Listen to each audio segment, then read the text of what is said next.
My boyfriend keeps smiling at me, and it's really starting to freak me out. I guess the best way to begin this is with the truth. My boyfriend's entire family was unalived when he was only 4 years old. His parents, his 12-year-old brother, and his 8-year-old sister were found with their throats slit in their beds. They had been stabbed so many times that one policeman said you could barely see the white on the walls or the color of the wooden floors. The only colors were of thick crimson red. Seasoned cops threw up when they saw the crime scene. It was so brutal that it was in the papers for months. Despite the press attention, though, they never managed to catch the person who did it. Finn was found hiding in a closet, hands over his ears, curled up behind his own clothes, almost catatonic with fear. It took over 6 months of intensive therapy to get him to start talking again. His aunt and uncle raised him, and as they had no children of their own, Finn was brought up as their only child. When he decided to attend med school, they were only too happy to help him, and that was where I met him. I was studying pediatrics and he was studying psychiatry, and honestly, we met as 2 overworked med students do, at the library. Well, we actually walked straight into each other and sent all our books flying to the floor. His brown hair was a mess, and his blue eyes were bloodshot from working overnight at the library. "I'm so sorry," he exclaimed.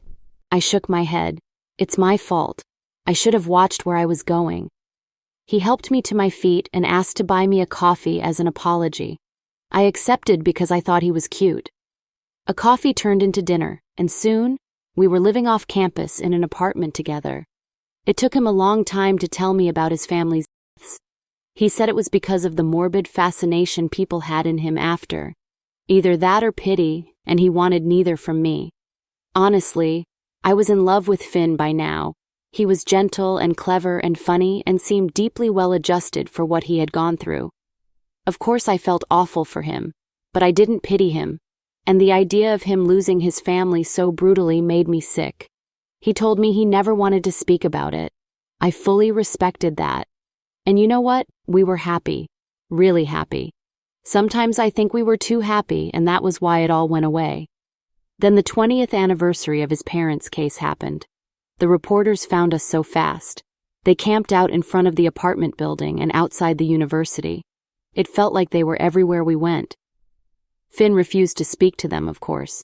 He was upset all the time since they arrived. It hurt to see him this way. He said they had ruined whatever was left of his childhood. I suggested we go visit his aunt and uncle for a while, because they live in such a rural town. We could wait it out there for a while. I wish I had never ever suggested this. But Easter break was coming up anyway, so we worked hard, handed our assignments in early, and took off at 4 a.m. in a rented car the next morning before the reporters could tell we were gone.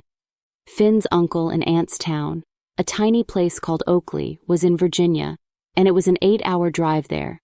Honestly, the road trip was kind of fun. We talked about movies we liked as children and stopped off at a McDonald's to replenish. Finally, as we were nearing his aunt and uncle's place, I asked him the question, "How are you doing with this, Finn?" Finn kept his eyes on the road. "I'm okay, Cass." I put my hand on his shoulder. "No, I mean really. This is a hard time of the year for you anyway. And now with the 20th anniversary." I trailed off, looking at how his fingers were clenching the wheel.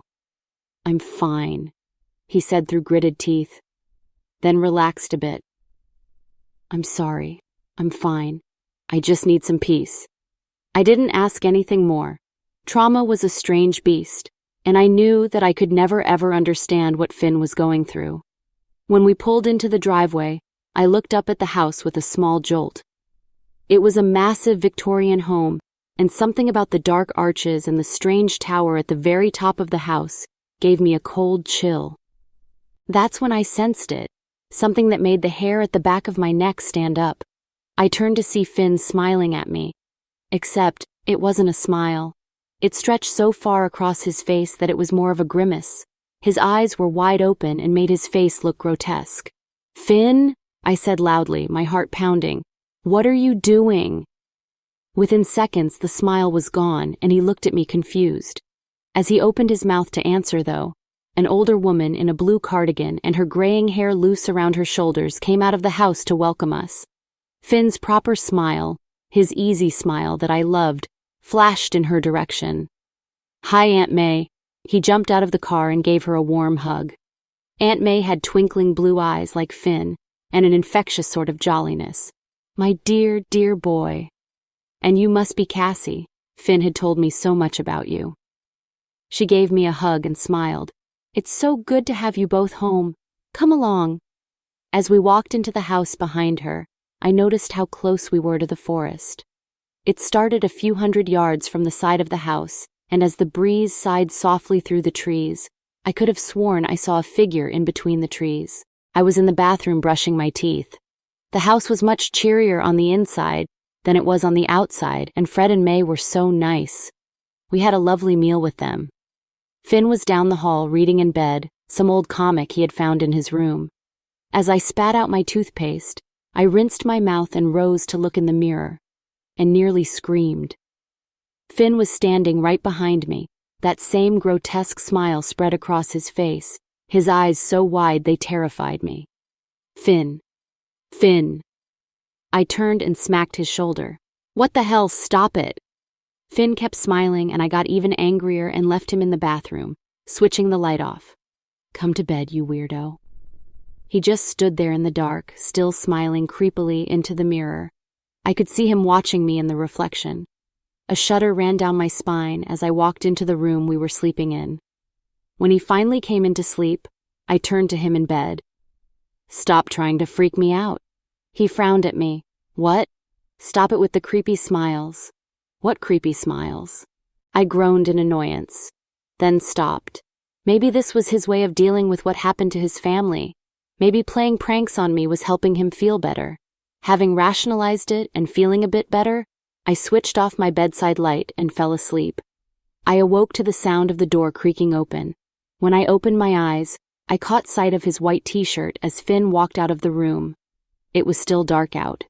I blinked away my sleep and checked the time. 3:30 a.m. Quietly, I listened to his footsteps, thinking he was heading to the bathroom. When I heard him going further, then down the stairs, I got up. Putting on my slippers and my dressing gown, I went to the banister and hissed, "Finn!" He was at the bottom of the stairs, but he wouldn't look at me. Instead, he kept walking, a strange, slow, shuffling walk. Soon he was at the front door.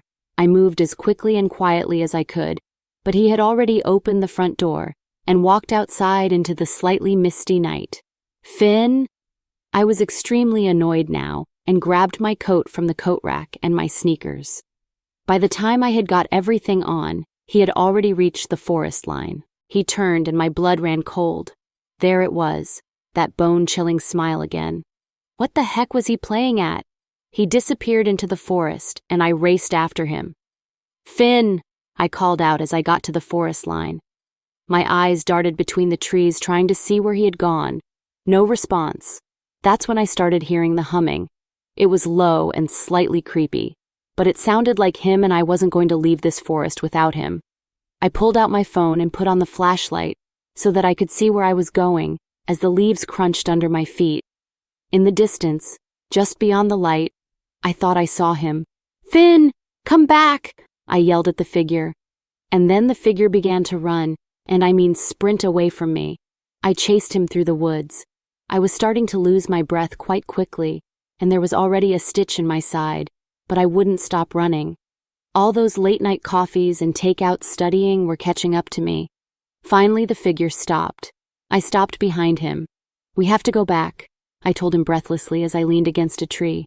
"It's not safe out here." The figure didn't move. Something felt really off. Slowly, I raised my flashlight in his direction. It was Finn, but he looked wrong. And then I realized what it was. His body was facing forwards, but his head and his feet were facing me. And on his face, there was that hideous, terrible grin. I screamed and fell backwards onto the grass. The thing that was Finn raised his arm and pointed upwards. As I tried to crawl away, a high-pitched cackle escaped his lips. My hands finally found purchase on the cold, wet ground, and I scrambled to my feet. As I did, my flashlight gave me a view of him again, and I screamed, but something gave me a terrifying pause. Slowly, I moved my torch upwards to see what he was pointing at. 2 pairs of blood-covered feet were dangling. My hand on my mouth, I raised my torch further up to see the hanging, brutally stabbed bodies of Aunt May and Uncle Fred. But it was their faces that made me scream.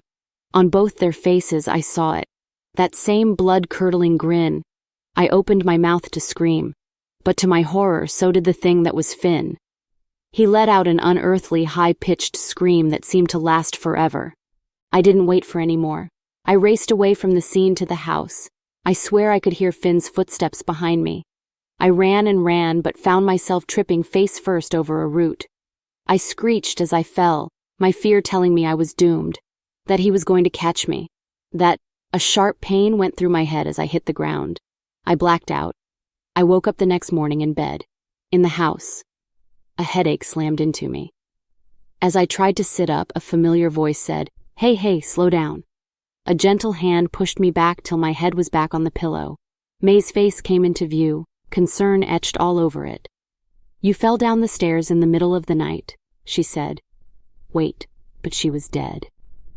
"You got quite a nasty bump on your head, dear," she continued, perfectly alive. I frowned and touched my head, unable to find the words to speak. "Finn found you," she continued as she took my hand away from my head. "Don't worry. You're going to be okay. You just need rest." "But you were in..." I couldn't even find the words. What was happening? Had last night been a nightmare, I rationalized. A nightmare brought on by a fall. Slowly I relaxed. Just a silly, horrid dream because I hit my head. Aunt May stood up. "I'm going to get you some tea." She walked out the door, closing it softly behind her. I got up slowly, trying to ease my aching head. That's when I noticed the mud, all over the floor. I swallowed hard as I gently put my feet on the ground. That was the moment when a cold hand grabbed my ankle.